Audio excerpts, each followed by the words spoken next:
Polda Metro Jaya mempersilahkan kubu Roy Suryo CS mengajukan pra-peradilan bila keberatan atas penetapan status tersangka kliennya. Akankah kubu Roy menerima tantangan polisi? Kita bahas bersama kuasa hukum Roy Suryo, Bung Refli Harun, lalu ada kuasa hukum Joko Widodo, Bung Rifai Kussumanegara, dan penasihat ahli Kapolri, Arianto Sutadi. Bapak-bapak, selamat petang semua.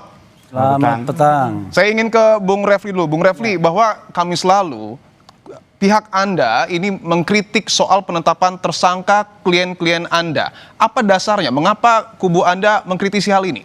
Saya klarifikasi dulu ya. Jadi ada dua klaster. Ya. Klaster 1 itu terdiri dari Kurnia Tri Royani, kemudian Rizal Fadila, Rustam Effendi, Egy Sujana, dan Damai Hari Lubis. Itu klaster 1 yang belum diperiksa sebagai tersangka. Ya. Klaster 2 itu RRT. Roy Suryo, Rismon Sianipar, dan Fauzia Tiasum atau Dr. Tifa. Oke. Nah, saya itu kuasa hukum atau penasihat hukum RRT. Oke. Nah, pembicaraan mengenai protes ini sebenarnya terjadi juga di kita. Kan tujuan kita mengikuti gelar perkara khusus itu, GPK itu adalah kita ingin diyakinkan secara precise sebenarnya apa sih yang menyebabkan RRT itu dijadikan tersangka. Ya. Nah, kita tidak mendapatkan jawaban yang memadai. Karena yang disampaikan kepada kita itu hanya angka-angka saja, bahwa kami sudah memeriksa sekian 22 ahli, kemudian ada surat, 700-an surat dan lain sebagainya. Tetapi misalnya lokus deliktinya di mana, kemudian tempus deliktinya yang mana, peristiwanya apa, nah, kita nggak tahu. Saya ingin tegaskan, Bu Refli, artinya untuk Bung Roy Suryo CS ataupun Bung Roy, Dr. Tifa, dan juga Bung Rismon mungkin RRT. ini sudah diperiksa sebagai saksi sebelum ditetapkan sebagai tersangka? Bukan, maksudnya sudah diperiksa sebagai tersangka. Oke. Ya kan? Nah, sementara mereka ini belum diperiksa sebagai tersangka yang kloter pertama tadi. Sampai sekarang belum pernah. Oke. Gitu. Oke. Tapi kan sebelum ditetapkan tersangka, status mereka terlapor. Ini yang kemudian dipersoalkan juga tidak diperiksa sebagai saksi, Bung Roy Suryo. Jadi sebenarnya saya bisa saja menjawab yang kloter pertama atau klaster pertama. Ya. Tetapi kan tidak etis karena saya bukan kuasa hukum mereka, bukan penasihat hukum mereka. Oke. Jadi Oke, kita fokus ke Bung Roy RRT ya. Ya, di antara mereka memang ada yang belum pernah diperiksa sebagai tersangka sama sekali. Siapa itu? Egy Sujana. Egy itu belum pernah diperiksa sebagai terlapor, belum pernah diperiksa sama sekali. Okay. Cuma kan saya kan bukan lawyernya. Nah, saya konsentrasi pada RRT saja. Oke. Nah, kita tidak merasa mendapatkan jawaban yang adequate, yang memadai ketika mengikuti gelar perkara khusus. Tanyakan aja kepada Rifai kan. Oke. Yang diberikan kepada kita hanyalah sebuah tempus delikti yang panjang sekali. 22 Januari sampai 30 April. Oke. Tapi peristiwanya apa aja yang nggak dibeberkan ke mereka. Kan misalnya gini. Kalau Anda dikatakan melakukan ujaran kebencian misalnya, pasal 28 ayat 2 Undang-Undang ITE 2024, kan Anda akan bertanya, peristiwanya apa, ya kan? Peristiwa pidananya di mana, lokusnya di mana, tempusnya di mana. Coba lihat putusan mengenai Sylvester itu, Matutina, kan jelas sekali kan, di depan Kejaksaan Agung kalau nggak salah ya, depan Kejaksaan, kemudian kalimat ujarannya kelihatan gitu kan, gitu. Dikutip secara precise. Kalau ini enggak, panjang sekali. Lalu kita mau membela bagian mana? Makanya saya katakan pada waktu gelar perkara khusus, sebenarnya tidak ada pasal yang bisa dikenakan kepada mereka dari 6 pasal yang untuk sementara dituduhkan ke mereka. 310 KUHP, 311 KUHP, kemudian 27A Undang-Undang ITE. Itu semuanya tidak bisa disangkakan. Karena kita bisa sangkal semua itu. Saya ingin tanyakan ke Pak Arianto bahwa kubu dari Roy Suryo CS ini masih mempertanyakan. Roy Suryo ini masih mempertanyakan soal penetapan status tersangka mereka. Tanggapan Anda, Pak Arianto? Ya, itu tanggapan biasa, Pak. Dari seorang tersangka, itu selalu kalau dijadikan tersangka pasti nggak terima. Dia merasa bahwa haknya itu dilanggar. Itu sudah biasa itu, Pak.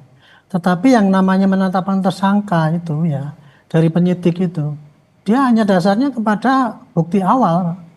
Bukti awal itu cukup nggak 2 gitu kan. Dan yang namanya alat bukti itu kan ada 4 itu ya. 1 dokumen, keterangan saksi, keterangan ahli, barang bukti, terus dokumen digital kalau sekarang tambahnya gitu. Nah, sepanjang dia dapat 2 itu ya otomatis dia bisa menemukan dan ada LP. Tapi kalau ada 2 Pak Arianto, dia langsung baik.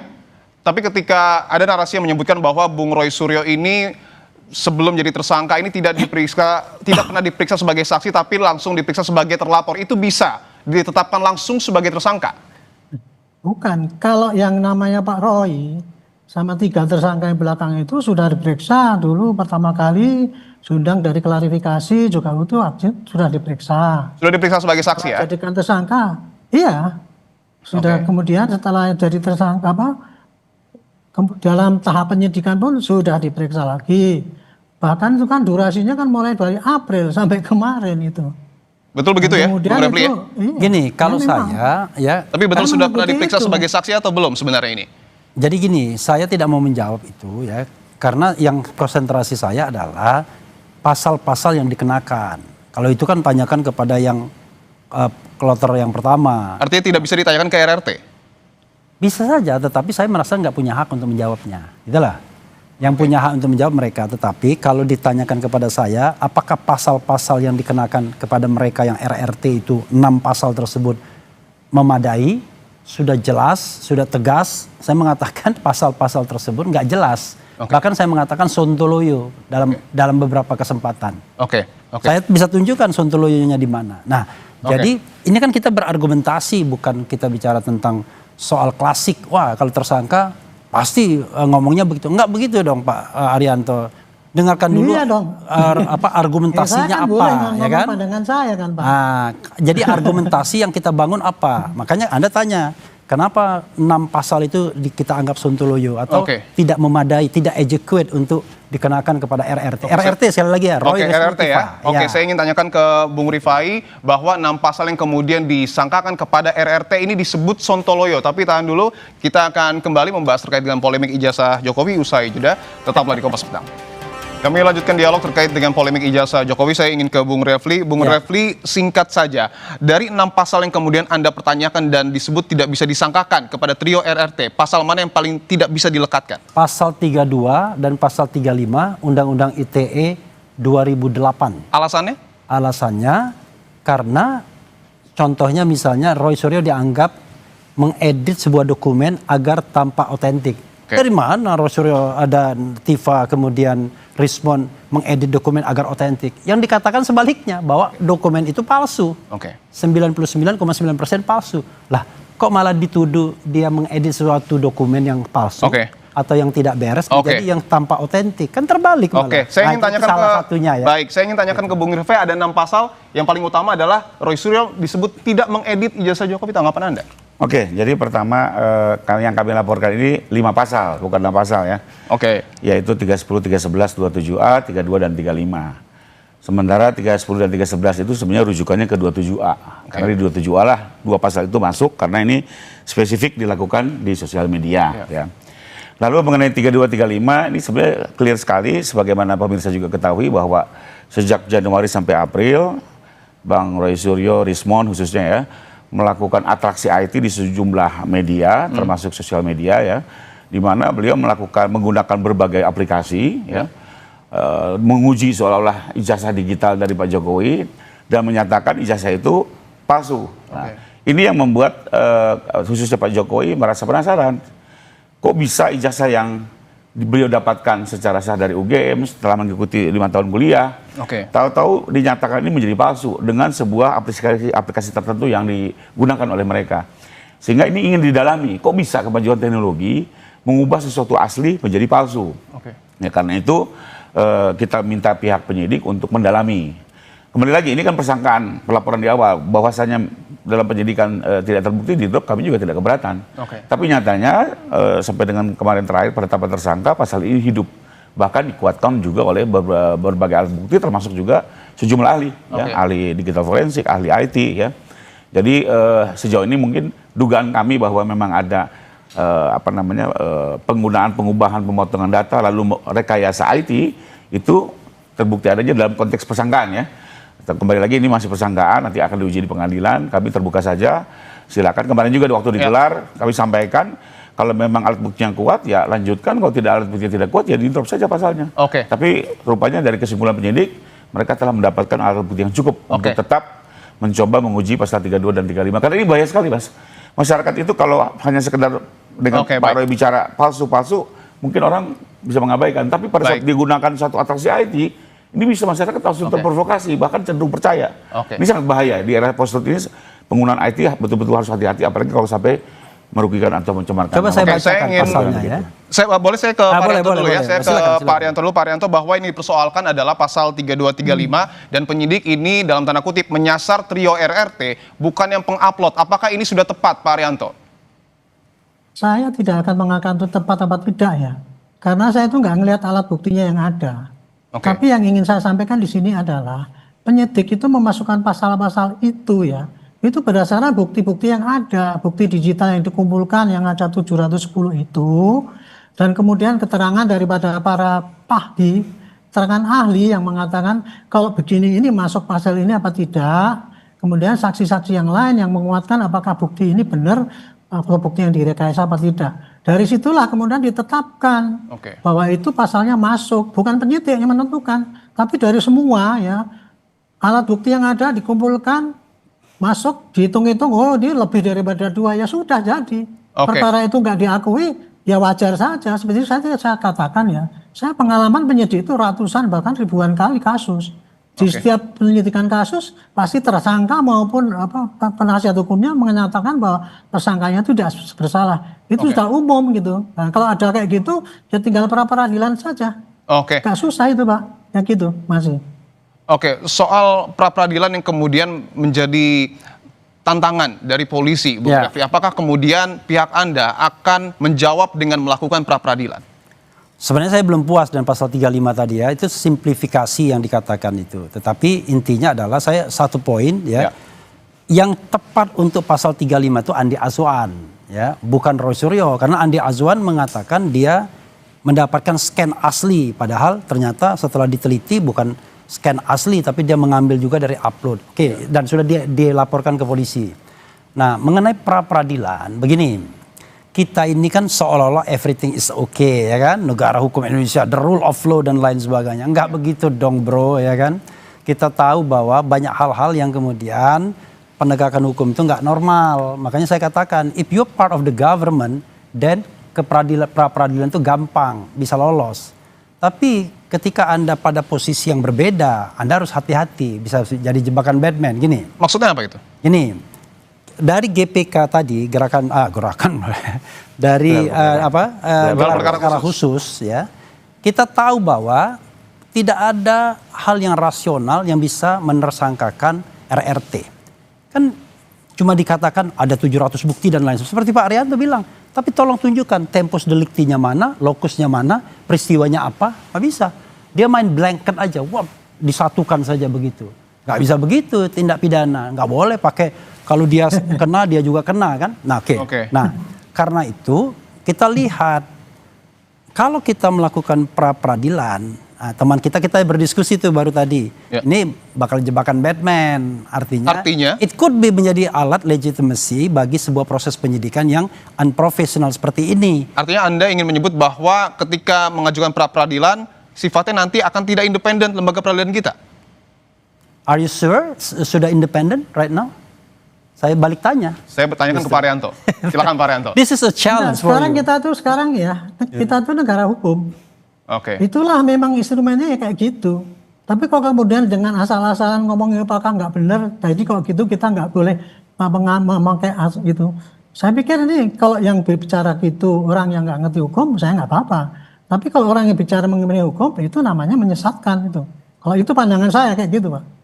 Jadi negara hukum kita itu ya di dalam proses penyidikan itu kalau ada terjadi keberatan, curiga bahwa itu alat buktinya itu dimanipulasi dan sebagainya. Satu-satunya jalan ya dia mengadu pada hakim bahwa ini nggak diperlakukan sebagai adil. Itu satu-satunya jalan. Pak Arianto, kalau negara kita udah benar, tidak ada muncul yang namanya reformasi Polri yang saat ini sedang bekerja, ya. Kalau benar, karena banyak yang tidak benar, makanya kan satu-satu kita lihat, kita sisir. Anda kan juga punya pengalaman ketika melamar sebagai KPK. Jadi maksud saya, kita ini realistis lah ya. Saya juga mengakui kalau memang betul, kita katakan betul. Tapi kalau banyak hal, gini, kita ini bicara kalau saya angkat lagi pada level konstitusi, kebebasan berbicara, mengeluarkan pendapat baik lisan dan tulisan, negara yang menghukum seseorang yang berpendapat itu negara yang demokrasinya low level. Itu yang ingin saya katakan. Artinya argumentasi Anda ini apakah kental kaitannya dengan nuansa politis? Gini, hukum dan politik itu like two side in one coin. Dua sisi dari mata uang yang sama. Jadi kasus ini tidak mungkin kita hilangkan dari unsur-unsur non-hukumnya, non-yuridisnya. Itu udah pasti karena menyangkut seorang mantan penguasa yang still powerful until now. Itu kan masalahnya. Ini baik. Berhubungan sama Jokowi, bukan berhubungan sama Rifai aja. Saya ingin tanyakan langsung ke Bung Rifai bahwa kubu Bung Roy Suryo CS ataupun RRT ini meragukan proses hukum kita. Tanggapan Anda? Ya, kembali lagi kalau saya sih kebetulan juga kami advokat ya, sering juga mendampingi di posisi tersangka. Wajar-wajar saja ini di-challenge karena kami juga menginginkan penegakan hukum ini kan berjalan baik, proper, profesional ya. Dan itu juga diamanatkan oleh Pak Jokowi berkali-kali. Jangan sampai orang yang tidak bersalah justru diseret, tapi juga orang yang bersalah malah dilepas. Ya, itu udah nanti. Maka kami juga membiarkan ini dengan waktu yang cukup. Cuma memang yang menarik adalah begini.